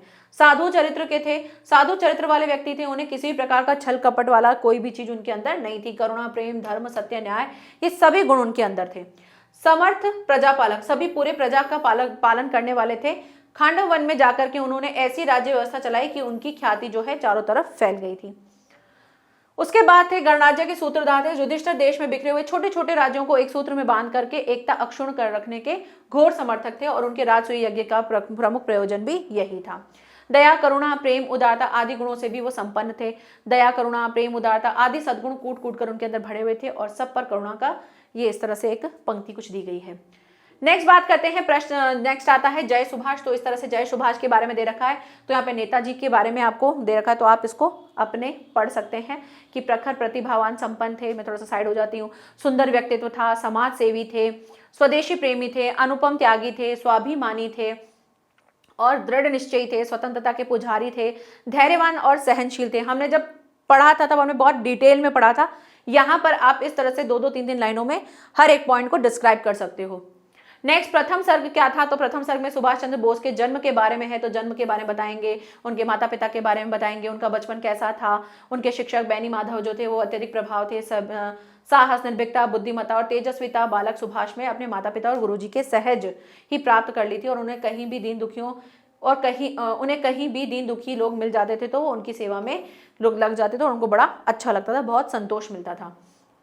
ठीक है, इस तरह से एक बार वो जाजपुर गांव में भयंकर बीमारी के फैलने पर सुभाष ने वहां जाकर के वहां के लोगों की बहुत ज्यादा सेवा की और इस तरह से उनका प्रथम सर्ग जो है इसमें कंप्लीट होता है।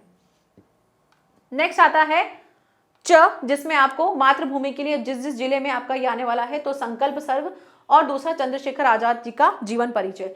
तो संकल्प सर्ग भारत की स्वतंत्रता के पूर्व ब्रिटिश की हुकूमत के अंग्रेजों का साम्राज्य जो है उसके बारे में आपको दिया हुआ है और उससे रिलेटेड आपको प्रथम सर्ग है, इसको आप पढ़ लीजिएगा। ठीक है, दूसरा फिर इसके बाद आता है आपका चंद्रशेखर का जीवन परिचय। तो चंद्रशेखर आजाद जी का जीवन परिचय, भाई सामान्य परिवार की देन थे, विश्व बंधुत्व का पोषक थे, मतलब सभी को मिलकर के रहना है इस तरह का होता था। ब्रिटिश दमन के विरुद्ध जो आक्रोश की जो उनके अंदर भावना थी वो बहुत ज्यादा थी, उनके हृदय में इस चीज के लिए आक्रोश था। नेक्स्ट है मातृभूमि के सच्चे पुजारी थे, निर्भीक और अदम्य साहसी थे, शौर्य की प्रतिमूर्ति थे, देश प्रेम था उनके अंदर। उसके बाद स्वाभिमानी और सजग थे, स्वतंत्रता सेनानी थे, धैर्यवान थे, ये सभी उनके बारे में उनके गुण हैं। नेक्स्ट आता है कर्ण। तो कर्ण में आपसे एक तो क्या है द्यूत सभा का द्रौपदी के लिए लिखा है और दूसरा क्या है, दूसरा आपको श्री कृष्ण का चरित्र चित्रण लिखना है। तो द्रौपदी के बारे में जो है ये रहा आपके पास, पांचों पांडव की वधु बनकर के आई थी, उससे रिलेटेड आप लिखेंगे। उसके बाद आता है आपका श्री कृष्ण का जीवन परिचय। तो श्री कृष्ण का जीवन परिचय, कूटनीतिज्ञ थे, ठीक है, नीतियां बहुत बनाने में बहुत माहिर थे। नेक्स्ट आता था परिस्थितियों के मर्मज्ञ थे, पूरी परिस्थितियों को बहुत अच्छे से जानते थे, किस परिस्थिति में किस तरह से हमको व्यवहार करना है ये उन्हें बहुत अच्छे से आता था। पांडवों के रक्षक थे, तो रक्षक तो थे ही और अर्जुन को हर समय जो है वो बताते थे कि क्या करना है, किस तरह से करना है, तो वो पांडवों के रक्षक थे।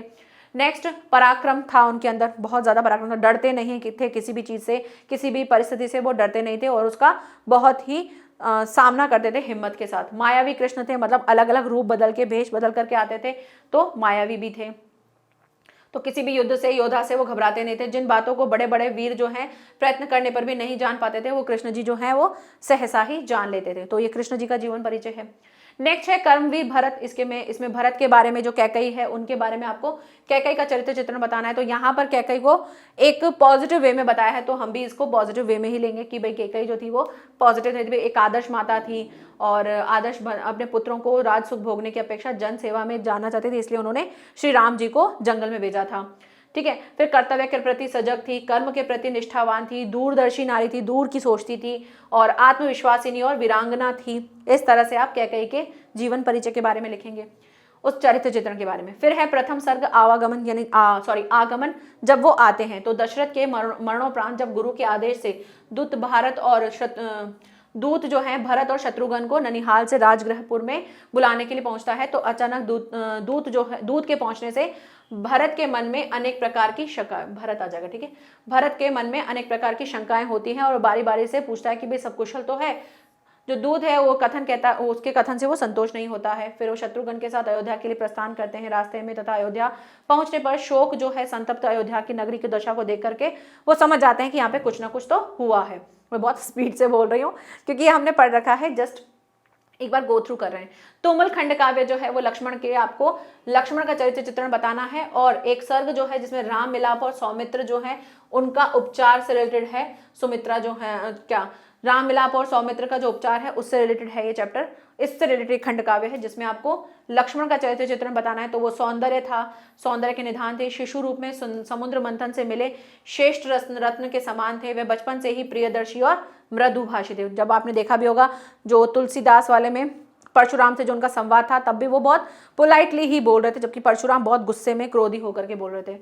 शील स्वभाव के थे, शक्ति से बहुत ज्यादा ओतप्रोत थे। तो लक्ष्मण जो थे बचपन से ही तेजस्वी धनुर्धारी थे, भाइयों सहित धनुर्विद्या और 64 कलाओं का अध्ययन किया था, जिससे भी लक्ष्मण ने टक्कर ली थी वो उसमें विजयी हुए थे। तो इस तरह से वो बहुत ज्यादा अच्छे थे। नेक्स्ट है द्वादश सर्ग है जिसके बारे में बात कर रहे हैं।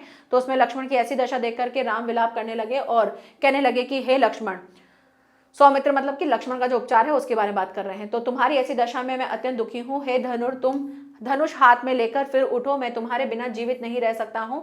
राम की ऐसी करुणा अवस्था को देख करके हनुमान जी को सुषेण वेद को लाने के लिए आदेश दिया गया। हनुमान जी क्षण भर में ही सुषेण वेद को लेकर के आए।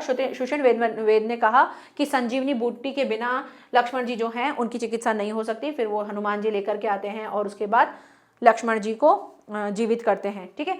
तो यहाँ पर ये द्वादश सर्ग है, यहीं पर कंप्लीट होता है। नेक्स्ट आपका क्वेश्चन आता है प्रश्न नंबर 6, जहां पर दिए गए लेखकों में से किसी एक लेखक का आपको क्या करना है, जीवन परिचय लिखते हुए उनकी एक प्रमुख रचना का उल्लेख करना है। तो यहाँ पर मैंने जयशंकर प्रसाद जी का आपको लेखक परिचय बताया है। तो जयशंकर प्रसाद जी का आप जन्म बता सकते हैं सन 1889 में हुआ था और मृत्यु जो हुई थी सन 1937 में हुई थी। बहुमुखी प्रतिभा के धनी जयशंकर प्रसाद का जन्म वाराणसी के एक प्रतिष्ठित परिवार में हुआ था। बचपन से ही पिता के निधन से पारिवारिक उत्तरदायित्व उनके ऊपर आ गया था और उसके बोझ जो है इनके कंधों पर आ गया था। मात्र 8वीं तक औपचारिक शिक्षा करने के बाद उन्होंने स्वाध्याय यानी सेल्फ स्टडी द्वारा ही संस्कृत, पाली, हिंदी, उर्दू, अंग्रेजी भाषा तथा साहित्य का विशद ज्ञान प्राप्त किया। और जयशंकर प्रसाद छायावादी के कवि हैं, तो छायावादी युग के भी लिख सकते हो आप। जयशंकर प्रसाद कवि, कथाकार, नाटक और उपन्यासकार आदि रहे हैं। इनके आने से हिंदी काव्य में खड़ी बोली का माधुर्य विकास हुआ है। उसके बाद इनके पिता जो हैं बाबू देवी प्रसाद विद्यानुरागी थे और उन्हें जिन्हें लोग जो हैं सुंगनी साहू कह करके बुलाते थे। प्रसाद जी की प्रारंभिक शिक्षा का प्रबंध पहले घर पर ही हुआ था, बाद में इन्हें क्वींस कॉलेज में अध्ययन हेतु भेजा गया था। प्रमुख रचनाओं की अगर बात करें तो प्रमुख रचनाएं कुछ इस प्रकार हैं: झरना, आंसू, लहर, कामायनी, प्रेम पथिक, स्कंदगुप्त, चंद्रगुप्त, पूर्वस्वामिनी, जन्मजेय का नाग यज्ञ, राजश्री, अजात शत्रु, ये सभी इनकी क्या हैं, रचनाएं हैं। तो ये इनकी रचनाएं लिखी हुई हैं। तो किसी एक रचना के बारे में बताना है। नेक्स्ट ये था लेखक का। ऐसे ही एक कवि के बारे में भी आएगा आपको। तो कवि का जीवन अब आप में से काफी बच्चे जो हैं वो ये बोलते हैं मैम हमको जीवन परिचय कैसे लिखना है। तो देखो जीवन परिचय आप इस तरह से भी लिख सकते हो और अगर आप चाहें तो जीवन परिचय पॉइंट्स में भी लिख सकते हो, कि जिसमें आप लिखते हो कि जैसे मैंने एक नज़र में जो जीवन परिचय बताया है उसको भी आप लिख सकते हो। बट यहां देखो पॉइंट कितना है, 3 मार्क्स का है, तो 3 मार्क्स में आप कैसे लिखेंगे? अगर आप ऐसे डिटेल में लिखोगे तो भी ठीक है, और अगर आप ऐसे पॉइंट्स में लिख रहे हो कि भाई जन्म लिखा, फिर जन्म स्थान लिखा, ठीक है, फिर आपने मृत्यु लिखी, माता पिता का नाम लिखा, शिक्षा लिखी, साहित्य में स्थान लिखा, शैली लिख दी, और कौन से युग के हैं वो लिख दिया, तो ऐसे भी लिस्ट बनाकर भी लिख सकते हो और ऐसे डिटेल में भी लिख सकते हो, दोनों तरीके से लिख सकते हो, ठीक है। तो ऐसा कोई हार्ड एंड फास्ट नहीं कि हम कैसे लिखें, आप किसी भी तरह से लिख सकते हो, बस जो भी लिखो वो बिल्कुल सही होना चाहिए, और जिसमें आपको बिल्कुल कंफर्म हो ना उसका जन्म और ये सब चीज़ें, उस चीज़ को आपको ध्यान रखना है। बाकी लिखते वक्त तो आप कैसे भी लिख सकते हो, उसका कोई इतना इशू नहीं है। तो इसमें से आपको किसी एक के बारे में लिखना है, तो कवि सूरदास मुझे सबसे ज़्यादा फेमस भी लगते हैं और इनके बारे में हम आराम से लिख सकते हैं। तो सूरदास जी के बारे में, भक्तिकालीन महाकवि सूरदास जी का जन्म जो है रुनकता नामक ग्राम में 1478 में पंडित रामदास जी के घर में हुआ था। पंडित रामदास सारस्वत ब्राह्मण थे और कुछ विद्वान सिही नामक स्थान को सूरदास जी का जन्म स्थान भी बताते हैं। सूरदास जन्म से ही अंधे थे या नहीं, इस संबंध में अभी भी विद्वानों को क्या है, मतभेद है। विद्वानों का कहना है कि बाल मनोवृत्तियों और चेष्टाओं का जैसा सूक्ष्म वर्णन जो है सूरदास जी ने किया है, वैसा वर्णन कोई भी जन्मांध व्यक्ति कर ही नहीं सकता है। इसलिए ऐसा प्रतीत होता है कि वे संवत बाद में अंधे हुए थे, मतलब बाद में जाकर के अंधे हुए थे, ऐसा नहीं है कि जन्म से अंधे थे। वे हिंदी भक्त कवियों में शिरोमणि माने जाते हैं। सूरदास जी एक बार वल्लभाचार्य जी के दर्शन के लिए मथुरा के गौ घाट आए थे और उन्होंने सुरक्षित एक पद गा करके उनको सुनाया था। तो वल्लभाचार्य जी ने तभी से ही उन्हें अपना शिष्य मान लिया और सूरदास जी की सच्ची भक्ति और पद रचना की निपुणता देख करके वल्लभाचार्य ने उन्हें श्रीनाथ मंदिर का कीर्तन भार जो है उन्हें सौंप दिया। तभी से वे मंदिर में उनका निवास स्थान बन गया और सूरदास जी विवाहित थे और विरक्त होने से पहले ही अपने परिवार के साथ ही रहते थे। अब उनकी किसी एक रचना के बारे में बताना है तो जैसे उनकी कौन कौन सी रचना है वो लिख देना, सुर सारावली, ठीक है, सुर सागर, वो उनकी रचनाएं हैं। ऐसे ही एक साहित्य लहरी भी उनकी एक रचना है जिनके बारे में आप बताएंगे कि उनकी कौन सी रचना है और उस रचना के बारे में थोड़ा सा बताएंगे। तो इस ग्रंथ में 1818 दृष्टिकूट पदों का संग्रह है तथा इसमें मुख्य रूप से नायिकाओं और अलंकारों की विवेचना की गई है। कहीं कहीं श्री कृष्ण की बाल लीलाओं का भी वर्णन है तथा एक दो स्थल पर महाभारत की कथा के अंशों की भी आपको झलक दिखाई देती है। तो इनकी एक रचना का हमने यहाँ पर वर्णन भी कर दिया, ठीक है। चलिए बढ़ते हैं आगे। नेक्स्ट क्वेश्चन है प्रश्न नंबर 7। आपको क्या मिलेगा? आपको अपनी पाठ्य पुस्तिका में से कोई एक कंठस्थ श्लोक जो है यहाँ पर लिखना है जो प्रश्न पत्र में नहीं आया हो। तो जो आपको 2 अभी मिले थे ना श्लोक, उनको छोड़ करके आपको कोई एक लिखना है। तो आप कोई भी 5 लर्न कर लोगे तो भी, अगर 2 भी गलती से वो वाले आ गए, ऐसा तो चांस होगा नहीं, लेकिन अगर आ भी गए तो आप ऐसा कोई 5 में से कोई 2 अगर वहां आएंगे तो एक तो आप लिख ही लोगे, या 3 लर्न कर लेना, 5 भी क्यों करना, 3 लर्न कर लेना। 3 में से भी अगर 2 आ गए तो एक तो आप कर ही सकते हो। तो कोई भी 3 श्लोक अच्छे से जो ईजी आपको लगते हो वो आप लर्न कर लेना। ये रहा आपके पास एक श्लोक। नेक्स्ट बढ़ते हैं प्रश्न नंबर 8 पर, जिसमें आपको क्या करना है, निम्नलिखित में से किन्हीं 2 प्रश्नों का उत्तर देना है जो कि संस्कृत में है। 2 का देना है, मैंने सारे ही दे दिए हैं। भारतीय संस्कृते मूलम किम अस्ति? तो इसका आंसर ये रहा, विश्वस्य सृष्टा ईश्वर एक एव इति भारतीय संस्कृते मूलम अस्ति। पुरुराज क आसीत? तो पुरुराज एक भारत वीर आसीत। चंद्रशेखर क आसीत? चंद्रशेखर प्रसिद्ध क्रांतिकारी देशभक्त आसीत। वीर केन पूजते? वीर वीरेन पूजते। वीरों को कैसे पूजा जाता है? वीरों को उनकी वीरता के लिए पूजा जाता है। सो यहाँ पर ये इनके प्रश्नों के, आपको कोई 2 करने हैं, मैंने सारे ही करवा दिए हैं। नेक्स्ट क्वेश्चन है, ये लास्ट क्वेश्चन है आपका। क्वेश्चन नंबर क्या है? 9। निम्नलिखित में से किसी एक विषय पर आपको क्या करना है? निबंध लिखना है। पर्यावरण संरक्षण के उपाय, आतंकवाद, जनसंख्या के लाभ और हानि, और साथ ही साथ नारी सशक्तिकरण। तो बहुत नॉर्मल टॉपिक्स हैं जिन पे आप आराम से लिख सकते हो। आपको कोई भी एक लेना है और उसको करना है। तो इसके लिए आपको क्या करना है, मैंने तो ये वाला आपको करके दिखा दिया है, तो देख लीजिए कैसे करते हैं, बाकी आपको आराम से मिल ही जाएंगे। तो पर्यावरण संरक्षण के उपाय में जीवन को स्वच्छ और स्वस्थ बनाए रखने के लिए हमारे पर्यावरण का स्वच्छ होना बहुत आवश्यक है। दुर्भाग्य से यह बात सही नहीं है। हम सभी जिस वातावरण में रहते हैं, हम स्वयं ही उसे अपने कार्यों से क्या कर रहे हैं? क्षतिग्रस्त कर रहे हैं। पर्यावरण के संरक्षण के लिए हमें सक्रिय कदम उठाने चाहिए और युवा पीढ़ी को भी इसमें शामिल करने की तत्काल आवश्यकता है। तो क्या क्या कदम उठाने चाहिए? कुछ नीचे जो बिंदु हैं उनको बनाया गया है, कौन कौन से हैं। पहला, प्लास्टिक बैग और उसके उत्पादों को उपयोग पर प्रतिबंध लगा देना चाहिए। दूसरा, ये सुनिश्चित करें कि आप ऐसे पॉइंट्स में लिखेंगे तो क्या होगा, पढ़ने वाले को बहुत इजी रहता है, वो आराम से पढ़ सकता है। तो आप ऐसे पॉइंट्स में अगर आपके कोई इस तरह से कोई लाभ हानि है तो उन लाभों को आप ऐसे पॉइंट्स में दिखाओ, फिर हानि जो है उनको आप पॉइंट्स में दिखाओ। तो इससे क्या होता है, सामने वाले को पढ़ने में इजी भी रहता है और उसे समझ में भी आता है। आप एक साथ पूरा एक पैराग्राफ में उसको कन्वर्ट कर देते हो तो वो थोड़ा सा प्रेजेंटेबल नहीं लगता है। इस तरह से आप पॉइंट्स में लिखोगे तो ज्यादा अच्छा लगता है। ठीक है, सो प्रतिबंध लगाना चाहिए। ये सुनिश्चित करें कि आपके घर के कचरे को सही चैनल के साथ अलग अलग किया गया है या नहीं। कचरे को फैलने से रोकने और दूसरों को भी इसे रोकने के लिए प्रोत्साहित करें। भाई कचरा अगर फैल रहा है तो दूसरों को भी बोलो और खुद भी उसकी तरफ ध्यान दो। रासायनिक उर्वरकों और कीटनाशकों के उपयोग से बचें और जैविक पदार्थों का भी उपयोग करें। वाहनों से निकलने वाले जो धुएं हैं, ठीक है, वाहनों से निकलने वाले जो धुएं हैं उनका भी आपको ध्यान रखना है और हमारे पर्यावरण को भी भारी नुकसान पहुंचा रहे हैं। जंगलों को बचाएं और पेड़ लगाएं क्योंकि ये पर्यावरण के से क्या करेंगे, पर्यावरण के लिए फेफड़ों का काम करते हैं। तो इस चीज का ध्यान रखें। ये तो अपन मन से बहुत सारा लिख सकते हैं। भूतल या सतह जल का उपयोग कम से कम करने का प्रयास करें। इसमें और भी आप बहुत सारे पॉइंट डाल सकते हो। अपने आसपास गंदगी ना फैलने दें, ज्यादा से ज्यादा पेड़ लगाएं और नदियों नालों को क्या करें, दूषित होने से बचाएं। किसी भी जो फैक्ट्रीज हैं वहाँ पर रासायनिक जो तत्व जो यूज होते हैं उनको शहर से थोड़ा दूर स्थापित करें ताकि हमारे आसपास का जल और आसपास का वातावरण जो है वो सुरक्षित रहे। तो ऐसे बहुत सारी चीजें आप इसमें डाल सकते हो, प्रयास कर सकते हो। निष्कर्ष भी लिखना होगा। ये बहुत ही महत्वपूर्ण है कि हमें अपने पर्यावरण को सुरक्षित और प्रदूषण मुक्त रखें और साथ ही इसके लिए युवा छात्रों को रोपिंग के कारण अद्भुत रूप से काम आएगा। और इसमें हमको क्या करना है, युवा पुरुष जो हैं, युवा छात्र जो हैं, स्कूल्स में इस तरह के कार्यक्रम चलाए जाएं जिससे कि उनको भी जानकारी हो और अपने आसपास का वातावरण वो सुरक्षित रखें। तो निष्कर्ष में आप ये लिख देंगे। उपसंहार भी लिख सकते हो इसको। इस तरह से आप एक निबंध को लिखेंगे। सबसे पहले आप यहाँ पर प्रस्तावना लिख सकते हो। जो फर्स्ट पॉइंट है यहाँ आप प्रस्तावना डाल देना। ठीक है, अब पर्यावरण संरक्षण के उपाय, क्या क्या उपाय कर रहे हैं, तो पहले हानि भी बता सकते हो कि इसमें क्या क्या हानि होती है। तो जितना ज्यादा आप इसमें ऐड कर सकते हो और ज्यादा अपनी क्रिएटिविटी दिखा करके और कुछ ऐड कर सकते हो। ठीक है, अब जैसे यहाँ पे जनसंख्या है तो जनसंख्या की वृद्धि के लाभ बताने हैं, हानि बतानी है, उससे क्या क्या हो रहा है वो सारी प्रॉब्लम्स बतानी है। नारी सशक्तिकरण के ऊपर भी बताना है कि अगर नारी जो है अपने सम्मानों के लिए, नारी पढ़ी लिखी होगी तो देश भी जो है उन्नति करेगा। एक नारी से ही क्या होता है, पूरे परिवार का उद्धार होता है। तो ये सब चीजें लिख सकते हो। आतंकवाद के ऊपर भी हम लिख सकते हैं। तो कोई भी एक आपको जिसपे सबसे ज्यादा कंटेंट आता है आप वो लेना कि भाई मुझे इस पे बहुत अच्छे से मैं लिख सकता हूँ, लिख सकती हूँ। तो वही टॉपिक आपको लेकर के लिखना है। ठीक है, तो यहीं पर ही हमारा ये कंप्लीट होता है मॉडल पेपर।